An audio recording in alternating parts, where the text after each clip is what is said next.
മനം തുറന്നാലെന്ന മാനസികാരോഗ്യ ചർച്ചയുടെ ഒരു പുത്തൻ എപ്പിസോഡിലേക്ക് എല്ലാ പ്രേക്ഷകർക്കും ഹൃദ്യമായ സ്വാഗതം. പതിവ് പോലെ ഇന്ന് നമ്മളോടൊപ്പമുള്ളത് വിൻസേഷ്യൻ സഭാംഗവും ക്ലിനിക്കൽ സൈക്കോളജിസ്റ്റുമായ സിസ്റ്റർ ഡോക്ടർ ഡോണ തോട്ടത്തിലാണ്. സിസ്റ്ററെ ഏറെ സ്നേഹത്തോടെ നമുക്ക് ചർച്ചയിലേക്ക് സ്വാഗതം ചെയ്യാം. സ്വാഗതം സിസ്റ്റർ. ലഹരി ഉപയോഗവും മാനസികാരോഗ്യവും. ലഹരി ഉപയോഗം എന്ന് കേൾക്കുമ്പോൾ തന്നെ ഉള്ളിലൊരു ഭയമാണ്. ലഹരി ഉപയോഗിക്കുന്ന ആളെ മാത്രമല്ല, അത് അയാളുടെ ചുറ്റുമുള്ള അല്ലെങ്കിൽ അയാളുടെ കുടുംബത്തെയും അത് വല്ലാതെ ബാധിക്കുന്നുണ്ട്. നമുക്ക് ലഹരി ഉപയോഗവും മാനസിക സമ്മർദ്ദവും അല്ലെങ്കിൽ മാനസിക ആരോഗ്യവും എന്ന ഒരു വിഷയത്തെക്കുറിച്ച് ഒരു ചർച്ച ഇന്നത്തെ കാലഘട്ടത്തിൽ വളരെ അനിവാര്യമാണെന്ന് തോന്നുന്നു. സിസ്റ്റർ, ഇന്ന് നമുക്ക് ആ ഒരു ചർച്ചയായാലോ? തീർച്ചയായിട്ടും ടീച്ചർ പറഞ്ഞതുപോലെ തന്നെ ലഹരി അല്ലെ ലഹരിയുടെ ഉപയോഗം, ലഹരി ഉപയോഗിക്കുന്നവർ എന്നൊക്കെ കേൾക്കുമ്പോൾ ഇപ്പോൾ ഈ ഒരു പ്രാക്ടീസിൽ ഇരിക്കുന്നത് കൊണ്ട് തന്നെ എന്നെയും സംബന്ധിച്ചിടത്തോളം ഞാനിങ്ങനെ ചിന്തിക്കുകയായിരുന്നു, ഭയമാണ്. തീർച്ചയായിട്ടും ആ ഒരു വ്യക്തിയുടെ സ്വസ്ഥത നശിപ്പിക്കുന്നു എന്നതുപോലെ തന്നെ ചിലപ്പോൾ അതിനേക്കാൾ ഉപരിയായിട്ട് വേറൊരാളുടെ ഒരു സ്വസ്ഥതയാണ് അത് നശിപ്പിക്കുന്നത്. അപ്പോൾ ലഹരിയുടെ, അതായത് സബ്സ്റ്റൻസ് അബ്യൂസിൻ്റെ ഡിസോർഡറുകൾ പലതുണ്ട്. മാനസിക ആരോഗ്യവുമായിട്ട് ബന്ധപ്പെട്ട ഒത്തിരിയേറെ കാര്യങ്ങൾ അതിലൂടെ പോകുന്നുണ്ട്. ഫിസിയോളജിക്കൽ പ്രോബ്ലംസ് എന്ന് പറഞ്ഞു കഴിഞ്ഞാലും അതുപോലെ തന്നെയുണ്ട്. അപ്പോൾ തീർച്ചയായിട്ടും ഒരു കുറച്ച് സമയത്തെ ഒരു സന്തോഷത്തിന് വേണ്ടി ഉപയോഗിക്കുന്ന ഒരു വസ്തുവും ജീവിതത്തെ ആകമാനം ഇല്ലാതാക്കി തീർക്കുന്ന കഥകളാണ് പലപ്പോഴും ഈ ലഹരി ഉപയോഗവുമായിട്ട് നമുക്ക് കണ്ടെത്താനായിട്ട് സാധിക്കുന്നത്. ഇതുപോലെയുള്ള ഏതെങ്കിലും കേസുകളെ കുറിച്ച് പറയാമോ? തീർച്ചയായിട്ടും ഞാൻ നേരത്തെ ഉണ്ടായിരുന്ന ഒരു മാനസികാരോഗ്യ കേന്ദ്രത്തിൽ ഞാൻ ഈ ഡി അഡിക്ഷൻ സെൻറ്ററിൽ തന്നെയായിരുന്നു ഞാൻ ശുശ്രൂഷ ചെയ്തുകൊണ്ടിരുന്നത്. അവിടെ വെച്ച് ഒത്തിരിയേറെ കേസുകൾ നമുക്ക് കിട്ടിയിട്ടുണ്ട്. ഡി അഡിക്ഷന് വേണ്ടിയിട്ട് വന്നിട്ടുള്ളവരായിരുന്നു അവർ കൂടുതൽ പേരും. അവരോടൊപ്പം തന്നെ ഫാമിലിയുടെ തെറാപ്പിയും നമ്മൾ ചെയ്യുന്നുണ്ട്. അപ്പോൾ അതുകൊണ്ട് തന്നെ മനസ്സിലാകും ഒരാൾ എത്രമാത്രം ആ ഫാമിലിയെ അല്ലെങ്കിൽ അയാളുടെ ലഹരി ഉപയോഗം മൂലം ആ ഫാമിലിക്ക് എത്രമാത്രം നഷ്ടം ഉണ്ടായിട്ടുണ്ടെന്നുള്ളത് നമുക്ക് മനസ്സിലാക്കാനായിട്ട് സാധിക്കും. ഇപ്പോൾ വേറൊരു കേസ്, ഇപ്പോൾ അടുത്തിടയ്ക്ക് ഞാൻ കണ്ടൊരു കേസുമായിട്ട് ബന്ധപ്പെട്ട് വരുമ്പോഴത്തേക്ക് അതൊരു മോട്ടോർ വാഹന വകുപ്പിൽ നിന്നാണ് നമുക്ക് ആ റെഫറൻസ് കിട്ടുന്നത്. അതായത് ഒരു 42ഓളം പ്രായമുള്ള ഒരു വയസ്സുള്ള ഒരു ചെറുപ്പക്കാരൻ, അദ്ദേഹം ബൈക്കിൽ സഞ്ചരിക്കുകയാണ്. അപ്പോൾ ഓവർ സ്പീഡിൽ പോകുന്നു. അതിൻ്റെ ബേസിസിലാണ് ട്രാഫിക് പോലീസ് പിടിക്കുന്നത്. പിടിച്ചു കഴിഞ്ഞപ്പോഴത്തേക്കും പുള്ളിക്കാരൻ പറഞ്ഞു, സാറേ പിടിച്ചിട്ട് പിഴ അടയ്ക്കാൻ പറഞ്ഞു കഴിഞ്ഞാൽ എൻ്റെ കയ്യിൽ പൈസയൊന്നുമില്ല, എന്തായാലും എന്നെ ജയിലൊന്നും കൊണ്ട് ഇട്ടേക്കരുത്, ഞാൻ മരിക്കാൻ പോവുകയാണ്. അപ്പം നീ അതിനാണോ ഇത്ര ഓവർ സ്പീഡിൽ വന്നതെന്ന് ചോദിച്ചപ്പോഴത്തേക്കും, നിങ്ങളുടെ ഈ ഒരു ട്രാഫിക് ഐലൻഡിൽ എത്തുന്നതിന് മുമ്പ് ഏതെങ്കിലും വാഹനമായിട്ട് ഇടിച്ച് ഞാൻ മരിക്കണമെന്ന് തന്നെ ഓർത്ത് വന്ന ഒരാളാണ് എന്ന് പറഞ്ഞു. അപ്പോൾ എനിവേ ആ ഉദ്യോഗസ്ഥൻ അദ്ദേഹത്തോട് വളരെ മാന്യമായിട്ട് സംസാരിച്ചു, കാര്യങ്ങൾ ചോദിച്ചു കഴിഞ്ഞപ്പോഴത്തേക്കും പറഞ്ഞത്, സാറേ ഞാൻ എല്ലാം കൊണ്ടും നിരാശനായി ജീവിതം മൊത്തം കയ്യിൽ നിന്ന് പോയൊരു വ്യക്തിയാണ്. അപ്പോൾ ഈ ഇടിവെട്ടേറ്റവനെ പാമ്പ് കടിച്ച പോലെയാണ് സാർ ഇപ്പം എന്നെ പിടിച്ചിരിക്കുന്നത്. അപ്പോൾ അതുകൊണ്ട് പിടിച്ചത് കൊണ്ട് യാതൊരു പ്രയോജനവുമില്ല, ഞാൻ എന്തായാലും ജീവിക്കാൻ ഉദ്ദേശിക്കുന്നില്ല. അപ്പോൾ അദ്ദേഹത്തിന് ചെയ്യാൻ പറ്റുന്ന ആ ഒരു സമയത്ത് കുറച്ച് കാര്യങ്ങളൊക്കെ പറഞ്ഞു കൊടുത്തിട്ട് അദ്ദേഹം എന്നെ വിളിക്കുകയാണ് ചെയ്തത്. കാരണം ഒരു ക്ലാസ്, അതായത് ട്രാഫിക് നിയമങ്ങളും മാനസിക ആരോഗ്യവും എന്നൊക്കെയുള്ള ഒരു വിഷയത്തെക്കുറിച്ച് ക്ലാസ് എടുക്കാൻ പോകുമ്പോൾ ഞങ്ങൾ ഒരുമിച്ച് ഉണ്ടായിരുന്നതിൻ്റെ ഒരു വെളിച്ചത്തിലാണ് അദ്ദേഹം എന്നെ വിളിക്കുന്നത്. സാർ എന്നെ വിളിക്കുന്നത് പറഞ്ഞു. അങ്ങനെ അപ്പോയിൻമെൻറ്റ് കൊടുത്തു. ഉടനെ തന്നെ എൻ്റെ അടുത്തേക്ക് വരാനുള്ള ഒരു ഏർപ്പാട് സാറ് ചെയ്യുകയാണ്. അപ്പോൾ വന്നു കഴിഞ്ഞപ്പോഴത്തേക്ക് എനിക്ക് മനസ്സിലായ ഒരു വിഡ്രോവൽ സിംറ്റംസിലാണ് നിൽക്കുന്നത്. അതായത് നമ്മൾ പറയും ലഹരിയുടെ ഒരു വിടുതൽ ലക്ഷണങ്ങളിലാണ്. അപ്പോൾ ചോദിച്ചപ്പോഴത്തേക്ക് പറഞ്ഞു, ഞാൻ ഒരു ദിവസം ഇപ്പോൾ ഏകദേശം ഒരു 20 മണിക്കൂറായിട്ടുണ്ട്, ഞാൻ മദ്യമൊന്നും കഴിച്ചിട്ടില്ല, മദ്യം കഴിക്കാൻ പോലും എനിക്ക് തോന്നുന്നില്ല.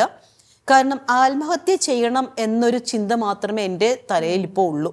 അപ്പോൾ അതുകൊണ്ട് എങ്ങനെയെങ്കിലും ആത്മഹത്യ ചെയ്യണം. പിന്നെ ഈ ബാക്കി കാര്യങ്ങളൊക്കെ ഭയങ്കര ബുദ്ധിമുട്ടാണ്. എനിക്ക് വണ്ടി ഭയങ്കര ഇഷ്ടമാണ്, ഇതെൻ്റെ ഒരു ജീവനെ പോലെ ഞാൻ കൊണ്ടു നടക്കുന്ന വണ്ടിയാണ്. അപ്പോൾ അവിടെ വെച്ച് തന്നെ എൻ്റെ ജീവൻ പൊലിച്ചു കളയാം എന്നോർത്തിട്ടാണ് ഞാൻ അതുമായിട്ട് നിരത്തിലിറങ്ങിയെന്ന് പറയും. അപ്പോൾ നമുക്ക് തോന്നി ആ ഒരു സമയത്ത് പെട്ടെന്ന് അവർക്ക് വേണ്ടത് ഒരു മെഡിക്കൽ സപ്പോർട്ടാണ് വേണ്ടത്. അപ്പോൾ ഞാൻ പറഞ്ഞു, നമുക്കറിയുന്ന സൈക്കാട്രിസ്റ്റിനെ റെഫർ ചെയ്തു പെട്ടെന്ന് തന്നെ നമുക്ക് ആ ഹോസ്പിറ്റലിലേക്ക് എത്തിക്കണം.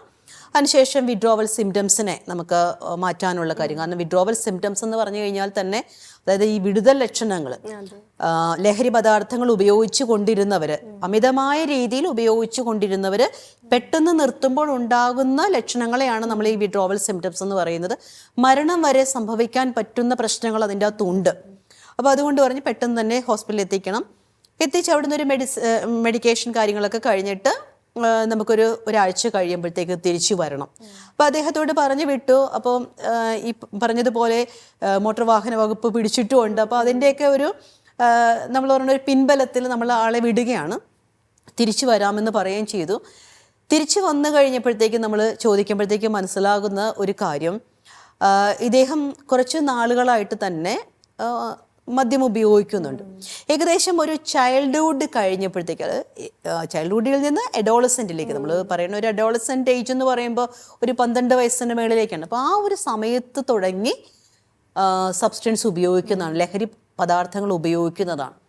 പിന്നീട് അദ്ദേഹത്തിനെ വീട്ടിൽ നിന്ന് ഇറക്കി വിടുന്നു, വീട്ടിൽ വല്ലാത്ത പ്രശ്നങ്ങൾ ഉണ്ടാകുന്നു. അപ്പോൾ വീട്ടിൽ കുറേ പ്രശ്നങ്ങളുണ്ട് എന്നും കൂടി അദ്ദേഹം പറഞ്ഞു. അപ്പം നമ്മൾ ആദ്യമേ തന്നെ മനസ്സിലാക്കിയ ഒരു കാര്യം, ഇദ്ദേഹത്തിനൊരു ഡിപ്രഷൻ മോഡലാണ്, അതായത് ഒരു വിഷാദത്തിലിരിക്കുന്ന വ്യക്തിയാണ്. അപ്പോൾ ഈ വിഷാദം എങ്ങനെ ഉണ്ടായെന്ന് ചോദിച്ചു കഴിഞ്ഞാൽ പല കാരണങ്ങളും ഉണ്ടാകാം. പക്ഷേ ഞാൻ ആ കേസിൽ കാണുന്ന അദ്ദേഹത്തിൻ്റെ ആ ഒരു സമയത്തെ ഒരു വിഷാദവും വിഷാദ ലക്ഷണവും എന്ന് പറയുന്നത് ആൽക്കഹോൾ ഇൻഡ്യൂസ്ഡ് ഡിപ്രഷനാണ്. അപ്പോൾ അതിൻ്റെ അകത്ത് ചെറിയൊരു സൈക്കോട്ടിക് ഫീച്ചേഴ്സും മാനസിക രോഗത്തിൻ്റെ ചില ലക്ഷണങ്ങളും ഞാൻ കാണുന്നുണ്ട്. അപ്പോൾ അങ്ങനെ നമ്മൾ വീട്ടുകാരെ വിളിപ്പിക്കുന്നു. അപ്പോൾ ഈ ഡി അഡിക്ഷൻ തെറാപ്പിയിൽ നമ്മുടെ ഏറ്റവും പ്രധാനപ്പെട്ട ഒരു കാര്യം തന്നെയാണ് ഫാമിലിയെ കൂടി ഉൾപ്പെടുത്തുക എന്നുള്ളത്. അപ്പോൾ ഇദ്ദേഹത്തിൻ്റെ മാതാപിതാക്കൾ വന്നപ്പോഴത്തേക്കുമാണ് നമ്മളോട് പറയുന്നത്, സിസ്റ്ററെ നല്ലൊരു വെൽ ടു ഡു ഫാമിലിയാണ്, 3 മക്കളുള്ളൊരു ഫാമിലി, അച്ഛനും അമ്മയും എല്ലാം ഉദ്യോഗസ്ഥരാണ്, നല്ല രീതിയിൽ പോയിക്കൊണ്ടിരിക്കുന്ന ഒരു കാലഘട്ടത്തിലും ഇവനൊരു 10-12 വയസ്സായപ്പോഴത്തേക്ക് തന്നെ കുശൃതി കൂടുതലാകാനായിട്ട് തുടങ്ങി. അപ്പോൾ ഇവൻ ഈ കുശൃതി കാണിച്ചുകൊണ്ട് വരുമ്പോഴത്തേക്കും ടീച്ചേഴ്സ് വിളിച്ചിട്ട് പറയും, ദേ നിങ്ങളുടെ കുട്ടി അതുപോലെ കാണിച്ചു. ഇവനൊരു ചേട്ടനും ഉണ്ട്, ഒരു അനുജത്തിയുണ്ട്. അപ്പോൾ ഇവരുമായിട്ടും കമ്പയർ ചെയ്യും. അവരൊന്നും അങ്ങനെ ചെയ്യുന്നില്ലല്ലോ, ഇവൻ മാത്രമാണ് ഇതുപോലത്തെ പ്രശ്നങ്ങൾ ഉണ്ടാക്കുന്നത്. അപ്പോൾ പ്രശ്നക്കാരനായ കുട്ടിയെ പ്രശ്നത്തോടു കൂടി തന്നെ കൈകാര്യം ചെയ്യുകയായിരുന്നു മാതാപിതാക്കൾ ചെയ്തത്. അപ്പോൾ ഇവൻ റിബല്ലായി. അപ്പോൾ ഇവനെ കാര്യങ്ങൾ പറഞ്ഞ് ബോധ്യപ്പെടുത്താനായിട്ട് അവർക്കും പറ്റുന്നില്ല. അപ്പൊ അവിടെ ഒരു ക്ലാഷ് ഉണ്ടാകുന്നു. ആ ഒരു സമയത്താണ് പിയർ പ്രഷറിലേക്ക് ഇവൻ പോകുന്നത്, കൂട്ടുകാർ. അപ്പൊ കൂട്ടുകാരായി ഇവന്റെ സംരക്ഷകർ. അങ്ങനെ പതുക്കെ പതുക്കെ ഈ കൂട്ടുകാര് എന്ന് പറയുമ്പോൾ നമുക്കറിയാം, ഒരു അഡോളസെന്റ് ഏജിലെ നോവൽറ്റി സീക്കേഴ്സ് ഉണ്ട്. അതായത് പുതിയ പുതിയ കാര്യങ്ങൾ എന്തെങ്കിലും കണ്ടു കഴിഞ്ഞാൽ അത് ചെയ്യണം. അങ്ങനെ പതുക്കെ ആ ഒരു ഗ്യാങ്ങിലേക്ക് പോകുന്നു. ആ ഗ്യാങ്ങിലേക്ക് ചെല്ലുമ്പോഴത്തേക്ക് അവൻ്റെ സമപ്രായക്കാരാണ് എല്ലാവരും നിൽക്കുന്നത്. അവർ പറഞ്ഞേടാ, നീ അച്ഛനും അമ്മേനെ പേടിക്കേണ്ട ആവശ്യമൊന്നുമില്ല, നീ എന്തിനാ അങ്ങനെ പേടിക്കുന്നത്, എന്തിനാ? അപ്പോൾ അവിടുന്നാണ് ഇവൻ പതുക്കെ ഈ ലഹരി പദാർത്ഥങ്ങളുടെ ഉപയോഗം തുടങ്ങിയത്. അപ്പോൾ നമ്മൾ ഹിസ്റ്ററി നോക്കുമ്പോഴത്തേക്കും കൂടുതലും അവനൊരു സിന്തറ്റിക് ഡ്രഗ്സിലേക്കൊന്നും പോയിട്ടില്ല. കൂടുതലും മദ്യപാനം, അതുപോലെ നിക്കോട്ടിൻ കാര്യങ്ങളൊക്കെയാണ് ഉപയോഗിച്ചു കൊണ്ടിരുന്നത്. പിന്നീട് അവരുടെ വീട്ടിലുണ്ടായൊരു പ്രശ്നം, ചേട്ടൻ്റെ കല്യാണമൊക്കെ കഴിഞ്ഞ് കഴിഞ്ഞപ്പോഴത്തേക്കും ചേട്ടനെയും ചേട്ടത്തിയും തമ്മിൽ അകറ്റാൻ വേണ്ടിയിട്ട് ഇവൻ പല സ്റ്റോറികളും ഉണ്ടാക്കുന്നു. അങ്ങനെ അവർ തമ്മിൽ അകലുന്നു. അതോടുകൂടി കുടുംബം ഇവനോട് പിന്നെയും ശത്രുതയായി. അപ്പോൾ ഒരു ശത്രുവിനെ കാണുന്നത് പോലെയാണ്. അപ്പോൾ അവന് മിത്രമെന്ന് പറയാനോ അല്ലെങ്കിൽ റിലേറ്റീവ്സ് എന്ന് പറയാനോ ആരുമില്ലാത്തൊരവസ്ഥ. മാനസികമായിട്ട് ഇവൻ തളർന്നു. അവർക്കും അത് മനസ്സിലാകുന്നില്ല. ഇപ്പൊ അവരുടെ ഒരു വശം കേൾക്കുമ്പോൾ നമുക്ക് മനസ്സിലാകും അവരും നിസ്സഹായരാണ്. കാരണം നമ്മൾ പറയത്തില്ലേ, ഒരു കുഴപ്പമൊന്നുമില്ലാത്ത ഒരു മഹിമയോട് കൂടി പോയിക്കൊണ്ടിരിക്കുന്ന ഒരു കുടുംബത്തിൽ ഇതേപോലെ ഒരെണ്ണം വന്ന് പിറക്കുക. അപ്പൊ ശരിക്കും അദ്ദേഹത്തിന്റെ അച്ഛൻ ഉപയോഗിച്ച പദം ഇതാണ്, സിസ്റ്റർ ഒരു ഉൽക്ക വീണിരുന്നെങ്കിലും ഞങ്ങൾ പിന്നെ സഹിച്ചേനെ, അതിനേക്കാൾ വലിയൊരു തീരാ ദുഃഖമായിട്ടാണ് ഞങ്ങളുടെ വീട്ടിലേക്ക് ഇവൻ പിറന്ന് വീഴുന്നത്. അപ്പൊ ഇപ്പോൾ അവരത് പറയുന്നുണ്ടെങ്കിൽ കുഞ്ഞുനാളില് നമ്മളെപ്പോഴും ഓർക്കേണ്ട കാര്യം, കുഞ്ഞു മനസ്സ് അല്ലെ കുട്ടിക്കാലം എന്ന് പറയുന്ന വൾണറബിൾ പീരീഡാണ്. അപ്പൊ ആ ഒരു സമയത്ത് മേ ബി അവൻ്റെ ഒരു സ്വഭാവ വൈകല്യങ്ങൾ അല്ലെ സ്വഭാവ ദൂഷ്യങ്ങൾ അവിടെ ഉണ്ടായിരിക്കണം. അവൻ ബിഹേവിയർലി പ്രോബ്ലമാറ്റിക് ആയിരിക്കണം. ആ ഒരു പ്രോബ്ലമാറ്റിക് ആയിട്ടുള്ള ബിഹേവിയർ ഉള്ള പെരുമാറ്റമുള്ള ഒരു കുഞ്ഞിന് വേണ്ട രീതിയിലുള്ളൊരു ശിക്ഷണം കൊടുക്കാൻ പറ്റാത്തതിന്റെ പേരിൽ പിന്നീട് ആ കുടുംബം ഒത്തിരി അനുഭവിക്കേണ്ടി വന്നു. ഇവൻ അവന്റെ അനുജത്തിയുടെ കല്യാണത്തിന്റെ അന്ന് തന്നെ അവൻ ചെന്ന് വലിയ പ്രശ്നം ഉണ്ടാക്കിയ കല്യാണം മുടങ്ങിപ്പോയി. അനുജത്തി പറഞ്ഞു ഇനി എനിക്ക് കല്യാണം വേണ്ട. അപ്പോൾ ശരിക്കും ഓരോ ദിവസവും ഇവന്റെ പേരിൽ കുടുംബം പ്രശ്നത്തിലേക്ക് പോയിക്കൊണ്ടിരിക്കുകയാണ്. അപ്പം അങ്ങനെ വീട്ടിൽ നിന്ന് ഇറക്കി വിട്ടു, കോടതിയിൽ കേസ് ഫയൽ ചെയ്തു. അങ്ങനെ കോടതി കേസുണ്ട്. പിന്നെ വീട്ടിലേക്ക് ഇവൻ കയറാതെയായി, വേറെ എവിടെയൊക്കെ ഇവൻ താമസിക്കുന്നു. എവിടെയാണെന്ന് ചോദിച്ചാൽ അറിയില്ല. ചെറുപ്പത്തിലേ മുതൽ ശ്രദ്ധിക്കാമായിരുന്നു, കൃത്യമായിട്ടുള്ള ഒരു ഇത് കൊടുത്തിരുന്നെങ്കിൽ മാറിയേനെന്ന്. അപ്പൊ ഈ ഒരു കേസ് നമ്മൾ നോക്കുമ്പോഴത്തേക്കും നമുക്കറിയാം പെട്ടെന്നുണ്ടായ ഒരു പ്രോബ്ലം അല്ല. അപ്പൊ അതുകൊണ്ട് തന്നെ എനിക്ക് തോന്നുന്ന ഈ മാനസിക ആരോഗ്യ ചർച്ചയിൽ നമുക്ക് ഏറ്റവും കൂടുതൽ ഉദ്ബോധിപ്പിക്കാൻ പറ്റുന്ന ഒരു കാര്യം, കുഞ്ഞുങ്ങളുടെ വളർച്ചയിലെ തന്നെ അവരെ സൂക്ഷിക്കുന്ന, അവരെ വേണ്ട രീതിയിലേക്ക് വളർത്തുന്ന ഒരു പാരന്റിങ് ഉണ്ടാവണം. അത് വളരെ പ്രധാനപ്പെട്ടൊരു കാര്യമാണ്. അപ്പോൾ നമ്മൾ പറയും, ഇപ്പോൾ എല്ലാവരും വെറുക്കുന്നു, ഒരേപോലെ വെറുക്കുന്ന ഒരു മനുഷ്യന് ഈ ലോകത്തില്ല. ആർക്കെങ്കിലുമൊക്കെ സ്വാധീനിക്കാൻ സാധിക്കുന്നതാണ് ആരുടെയെങ്കിലുമൊക്കെ ജീവിതങ്ങൾ. ഇപ്പം എല്ലാവർക്കും ഒരുപോലെ സ്വാധീനിക്കാൻ പറ്റിയില്ലെങ്കിലും. ഗുഡ്നസ് ടിവിയുടെ വളർച്ചയിൽ കൈകോർത്ത എല്ലാ നല്ലവരായ പ്രേക്ഷകരെയും നന്ദിയോടെ സ്മരിച്ച് ഞങ്ങളുടെ ഏറ്റവും പുതിയ ഉദ്യമം ഏറെ അഭിമാനത്തോടെ നിങ്ങൾക്ക് മുൻപിൽ സമർപ്പിക്കുന്നു. Goodness TV in OTT platform. ഇനി മുതൽ OTT പ്ലാറ്റ്ഫോമായ ആൻഡ്രോയിഡ് HTBയിൽ ഗുഡ്നസ് ടെലിവിഷൻ ലഭ്യമാകുന്നു.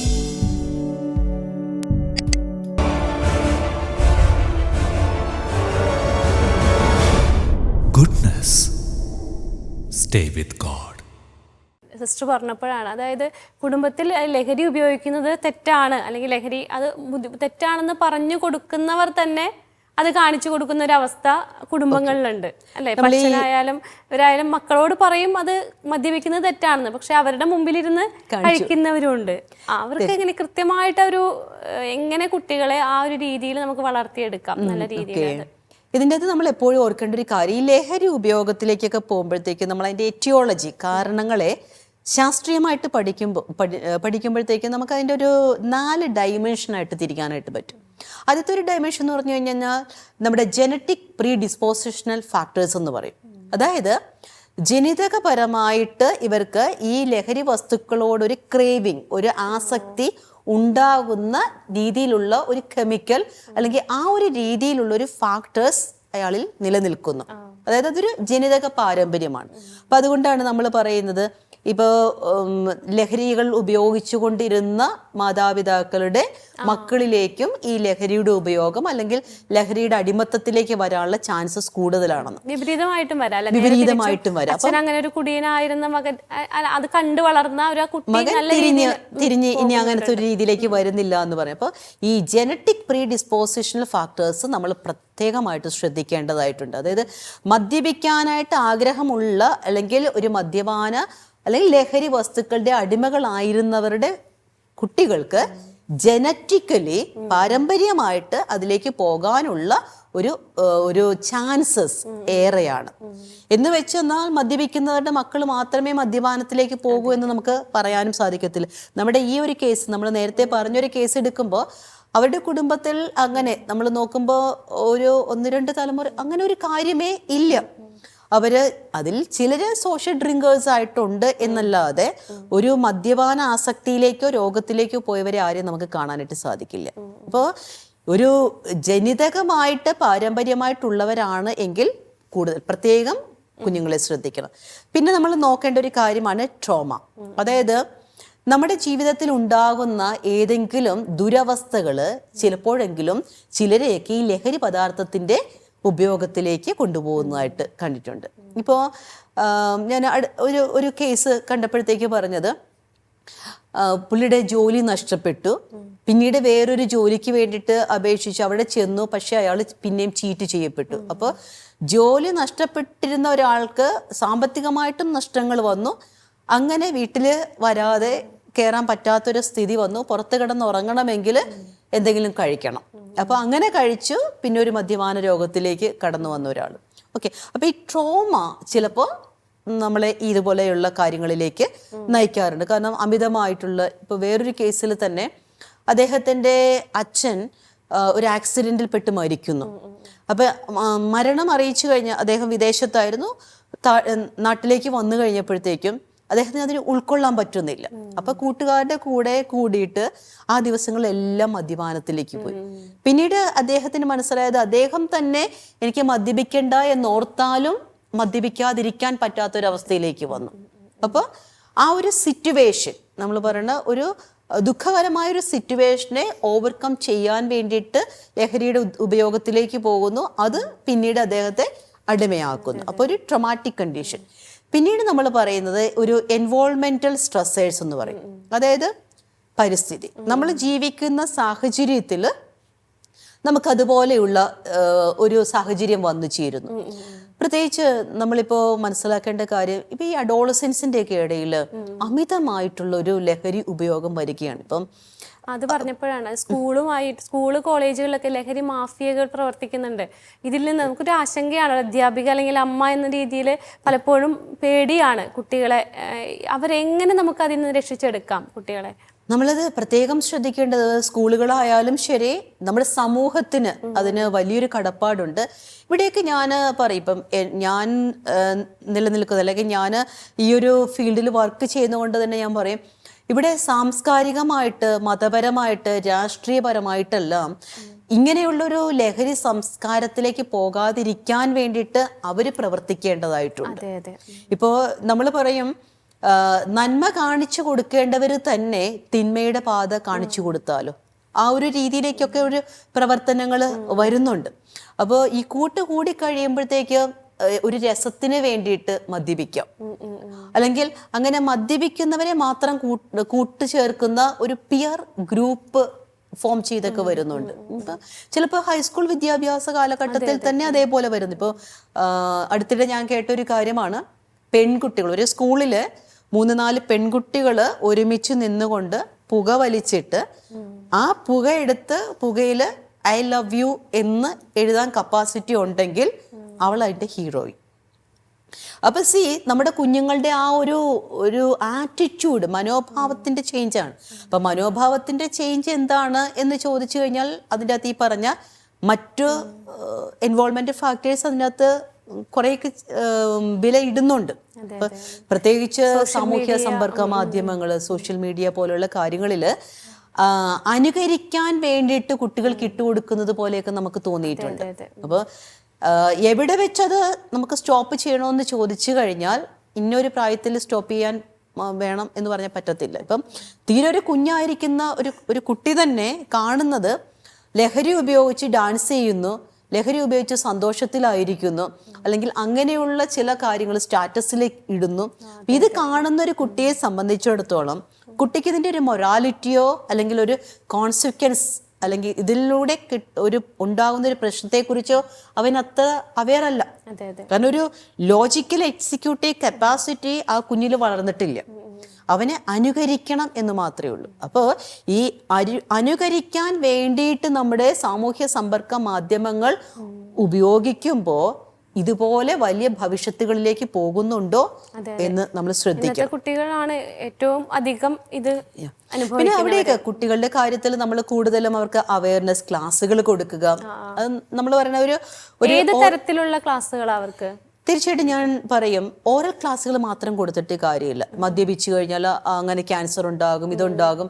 തീർച്ചയായിട്ടും ഇത് കേട്ടിരിക്കുന്ന ഒരു കുട്ടിയെ സംബന്ധിച്ചിടത്തോളം ഇവൻ ഇതൊക്കെ മനസ്സിലായി. പക്ഷേ ഇതിൻ്റെ ഒരു ആഫ്റ്റർ ഇഫക്റ്റ് നമ്മളതിൻ്റെ വിഷ്വൽ, ഓഡിറ്ററി കാര്യങ്ങളിലൂടെ അവർക്ക് കൊടുക്കുന്നു, സെൻസേഷനിലൂടെ കൊടുക്കുന്നു. ഓക്കെ, അപ്പോൾ ഇങ്ങനെയൊക്കെ കൊടുക്കുമ്പോഴത്തേക്കുമാണ് കുട്ടികൾക്ക് കൂടുതലും അത് മനസ്സിലാക്കി എടുക്കാനായിട്ട് സാധിക്കുന്നത്. അപ്പോൾ ഞാൻ പറയുന്ന വിഷ്വൽ മീഡിയകളൊക്കെ ഇതിന് വേണ്ടിയിട്ട്, അതായത് ഒരു ലഹരി വിരുദ്ധമായിട്ടുള്ള അല്ലെങ്കിൽ ലഹരി ഇല്ലാത്ത ജീവിതം ലഹരിയാക്കുന്ന തരത്തിലുള്ള ചില വിഷ്വൽസ് ഒക്കെ കൊടുക്കുക.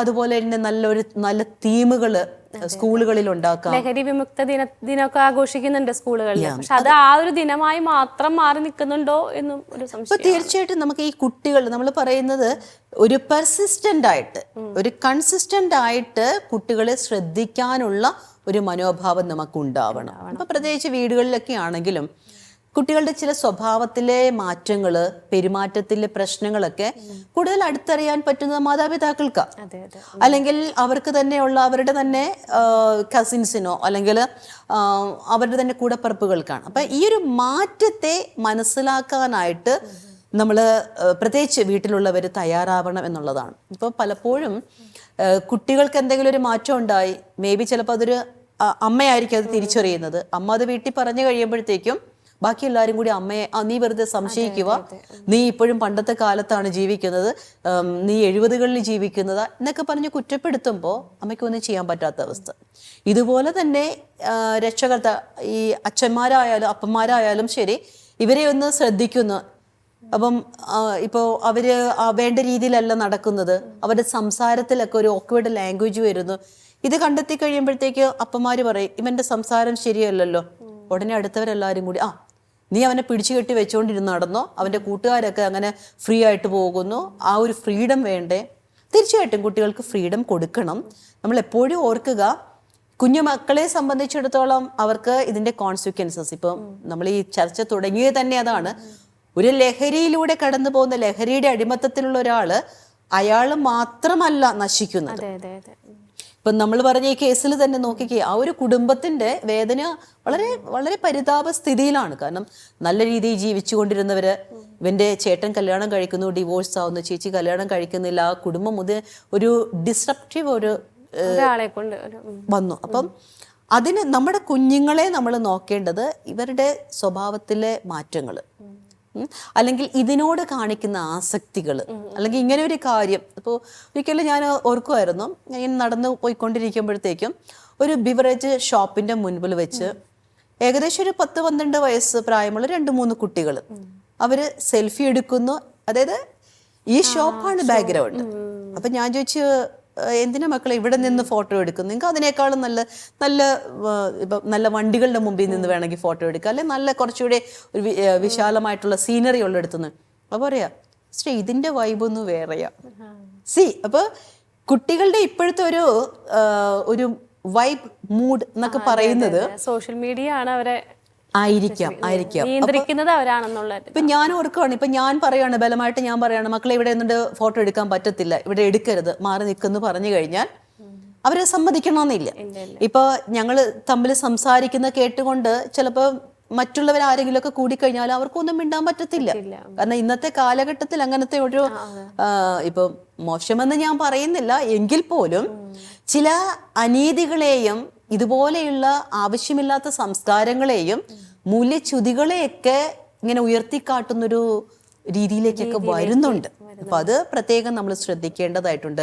വീടുകളിൽ ഇതിനെ പുകഴ്ത്തി പറയുന്ന കാര്യങ്ങള് ഉണ്ടാകാതിരിക്കുക. അതുപോലെ തന്നെ വീടുകളിലെ ടുഗദർനെസ്, ഒരു ഫാമിലി ഗ്യാതറിംഗ്, സംസാരിക്കാനുള്ള ഒരു ഇടം കൊടുക്കണം വീടുകളിൽ, അല്ലേ? കാരണം നമ്മൾ എപ്പോഴും ഓർക്കണം, കുട്ടികൾ ഇത് ഉപയോഗിച്ചു വരുമ്പോ അവര് ഇതിനകത്തൊരു കെമിക്കൽ അഡിക്ഷൻ ഉണ്ട്. ഇപ്പം neurological addiction, psychological addiction and physiological addiction ഉണ്ട്. അപ്പോൾ ഏതിലേക്കാണ് പോകുന്നതെന്ന് നമുക്ക് പറയാൻ പറ്റില്ല. സിസ്റ്റർ, ലഹരി ഉപയോഗം എന്നുള്ളത് ഒരു പ്രശ്നം തന്നെയാണെന്ന് മനസ്സിലായി, പക്ഷേ അത് നിയന്ത്രിക്കാൻ പറ്റാത്തൊരവസ്ഥയിലേക്ക് വന്നു. പിന്നെ നമുക്ക് എന്ത് ചെയ്യാൻ സാധിക്കും? ഓക്കെ, അവിടെ നമുക്ക് വേണ്ടത് ചികിത്സാ മാർഗങ്ങൾ തന്നെയാണ്. മെഡിക്കേഷൻ, അതായത് മെഡിക്കേഷൻ അസിസ്റ്റഡ് ആയിട്ടുള്ള ചികിത്സകൾ നമുക്ക് ആവശ്യമുണ്ട്. മരുന്നുകൾ നമുക്ക് കൊടുക്കേണ്ടതായിട്ടുണ്ട്. ഇതുപോലെ തന്നെ ഇവർക്കൊരു മോട്ടിവേഷൻ എൻഹാൻസ്മെൻറ്റ്, MAT എന്ന് പറയുന്ന സൈക്കോളജിക്കൽ തെറാപ്പികൾ നമ്മൾ കൊടുക്കേണ്ടതായിട്ടുണ്ട്. റിലാപ്സ് പ്രിവെൻഷൻ, അതായത് മദ്യപിച്ചുകൊണ്ടിരുന്ന ഒരാൾ പിന്നീടും അതിലേക്ക് പോകാതിരിക്കാൻ വേണ്ടിയിട്ടുള്ള റിലാപ്സ് പ്രിവെൻഷൻ മെത്തേഡ്സുകളുണ്ട്. അതുപോലെ തന്നെ ഈ ആൽക്കഹോളിക് അനോണിമസ് ഗ്രൂപ്പുകൾ, അതായത് മദ്യപിക്കാതെ അല്ലെങ്കിൽ ലഹരി വസ്തുക്കളുടെ ഉപയോഗം മാറ്റി നിർത്തിക്കൊണ്ട് ജീവിതത്തെ സന്തോഷകരമായിട്ട് മുന്നോട്ട് കൊണ്ടുപോകുന്നവരുടെ കൂട്ടായ്മ ഇതിനെ തടയുന്നുണ്ട്. അതോടൊപ്പം തന്നെ ഫാമിലിയുടെ സപ്പോർട്ട് വളരെ പ്രധാനപ്പെട്ട ഒരു കാര്യമാണ്. പിന്നെ ആധ്യാത്മികമായിട്ട് ഒരു മൂല്യബോധം, ഒരു മനുഷ്യൻ്റെ ജീവന്, നമ്മുടെ ഓരോരുത്തരുടെയും ജീവന് ജീവിതത്തിന് മൂല്യമുണ്ടെന്നും നമ്മളുടെ ഒരു ജീവിതം നമുക്ക് വേണ്ടി മാത്രമല്ല മറ്റുള്ളവർക്കും കൂടി വേണ്ടി ഉള്ളതാണെന്നും ഒരു ഫാമിലിയുടെ ഒരു കെട്ടുറപ്പിന് ഞാനെന്ന് പറയുന്ന ഒരു വ്യക്തിയും ഏറ്റവും പ്രധാനപ്പെട്ട ഒരാളാണ് എന്നൊക്കെയുള്ളൊരു ബോധ്യത്തിലേക്കൊക്കെ കടന്നു വരേണ്ടതായിട്ടുണ്ട്. അപ്പോൾ ശരിക്കും പറയുവാണെങ്കിൽ ഒരു ലഹരി ആസക്തിയിൽ നിന്നും അല്ലെങ്കിൽ ലഹരിയിൽ അമർന്ന ജീവിതത്തിൽ നിന്നും നമ്മൾ കരകയറണമെങ്കിൽ ഇതുപോലെയുള്ള മെഡിക്കലായിട്ടുള്ള കാര്യങ്ങളും നോൺ മെഡിക്കലായിട്ടുള്ളൊരു കാര്യങ്ങളും ഫാമിലി സപ്പോർട്ടുകളും തെറാപ്പിയും അതിനേക്കാൾ ഉപരിയായിട്ട് ദൈവാനുഗ്രഹവും എല്ലാം നമുക്ക് ആവശ്യമായിട്ട് ഉണ്ട്. അപ്പോൾ കുടുംബങ്ങളെല്ലാം സന്തോഷകരമായിരിക്കട്ടെ, ലഹരിയില്ലാതെ തന്നെ ജീവിതത്തെ ലഹരിയാക്കി മാറ്റട്ടെ എന്ന് ആശംസിക്കുന്നു. മനം തുറന്നാലെന്ന മാനസികാരോഗ്യ ചർച്ചയുടെ ഇന്നത്തെ എപ്പിസോഡ് ഇവിടെ അവസാനിക്കുകയാണ്. ചർച്ചയിൽ പങ്കെടുത്ത സിസ്റ്റർ ഡോക്ടർ ഡോണ തോട്ടത്തിലിന് ഏറെ സ്നേഹത്തോടെ നന്ദി അറിയിക്കുന്നു. നന്ദി സിസ്റ്റർ. പുതിയൊരു വിഷയവുമായി അടുത്തയാഴ്ച ഇതേ ദിവസം കണ്ടുമുട്ടാം എന്ന പ്രതീക്ഷയോടെ ഏവർക്കും വളരെ സ്നേഹത്തോടെ നന്ദി അറിയിക്കുന്നു.